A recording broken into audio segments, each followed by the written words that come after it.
नमस्ते। चलिए आज बात करते हैं एक ऐसे सवाल पर जो आजकल हम सबके दिमाग में घूम रहा है। क्या आर्टिफिशियल इंटेलिजेंस यानी एआई भारत में नौकरियां छीन लेगा या फिर ये तरक्की और समृद्धि के कुछ नए दरवाजे खोलने वाला है? तो सवाल बिल्कुल सीधा है। भारत के वर्कफोर्स के लिए एआई आखिर है क्या? एक जॉब डिस्ट्रॉयर या फिर एक जॉब क्रिएटर? देखिए, इस टेक्नोलॉजी को लेकर ना एक तरफ जबरदस्त उत्साह है तो दूसरी तरफ एक गहरा डर भी। तो आज इन्हीं दोनों पहलुओं को जरा आंकड़ों और फैक्ट्स के साथ समझने की कोशिश करते हैं।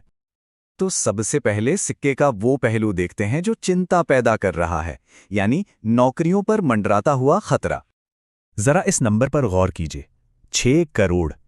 ये आंकड़ा मैकिन्जी की एक रिपोर्ट का है और ये कहता है कि 2030 तक भारत के सिर्फ मैन्युफैक्चरिंग सेक्टर में ऑटोमेशन की वजह से 6 करोड़ नौकरियों पर असर पड़ सकता है।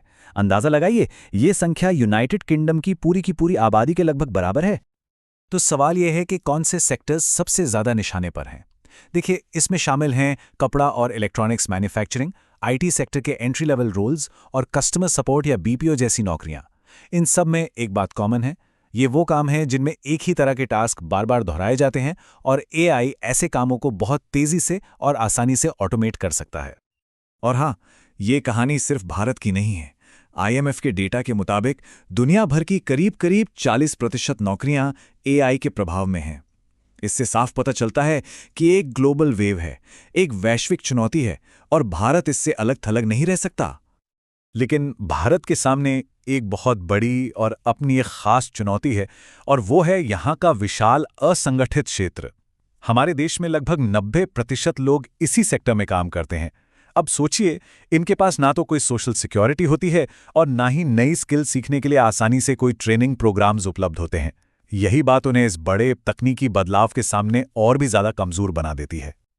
लेकिन रुकिए, कहानी का ये सिर्फ एक बल्कि अंधेरा पहलू है। अब बात करते हैं उन जबरदस्त अवसरों की जो एआई अपने साथ ला रहा है। ये एक नए दौर की, एक नए सृजन के युग की शुरुआत भी है। अब जरा तस्वीर का ये दूसरा पहलू देखिए।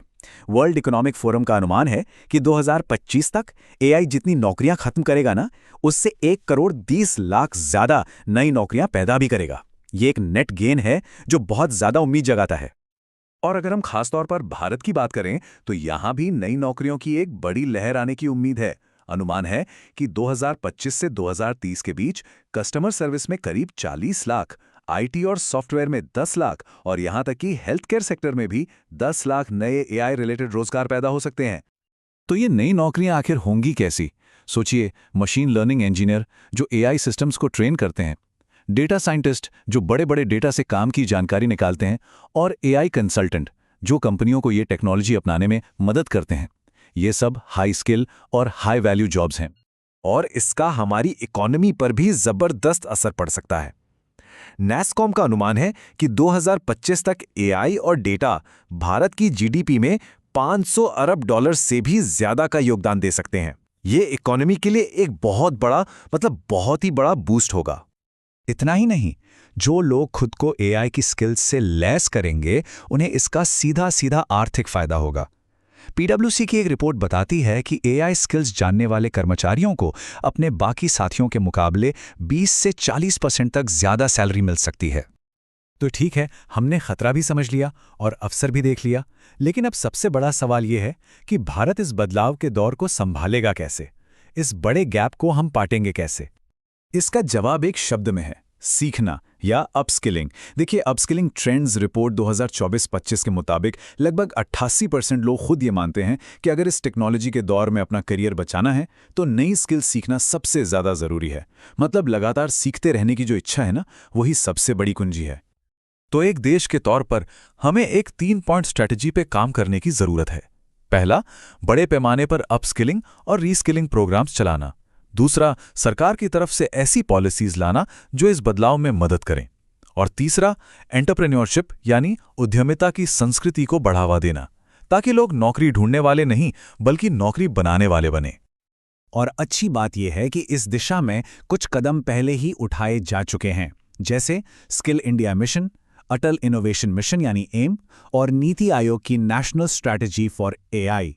ये सब पहलें इसी बड़ी रणनीति का हिस्सा हैं जिनका मकसद देश को एआई के लिए तैयार करना है। लेकिन ये सिर्फ सरकार की जिम्मेदारी नहीं हो सकती, ये एक साझा जिम्मेदारी है। कंपनियों को आगे आकर अपने मौजूदा कर्मचारियों की ट्रेनिंग में इन्वेस्ट करना होगा और हर एक व्यक्ति को, हर एक इंडिविजुअल को जिंदगी भर सीखते रहने की आदत डालनी होगी। तो आखिर में हम किस नतीजे पर पहुंचते हैं? देखिए, एआई का जो असर है वो एक दो-धारी तलवार जैसा है। ये बदलाव की एक ऐसी ताकत है जो ना तो पूरी तरह से अच्छी है और ना ही पूरी तरह से बुरी। तो सवाल आखिर में यही है और इसका जवाब हमें खुद खोजना है। भारत के वर्कफोर्स के लिए एआई एक ऐसा खतरा है जिससे बचा नहीं जा सकता, या फिर एक ऐसा अभूतपूर्व अवसर है जो शायद इतिहास में पहले कभी नहीं मिला? इसका जवाब हमारी तैयारी, हमारी सोच और हमारे एक्शन में छिपा है।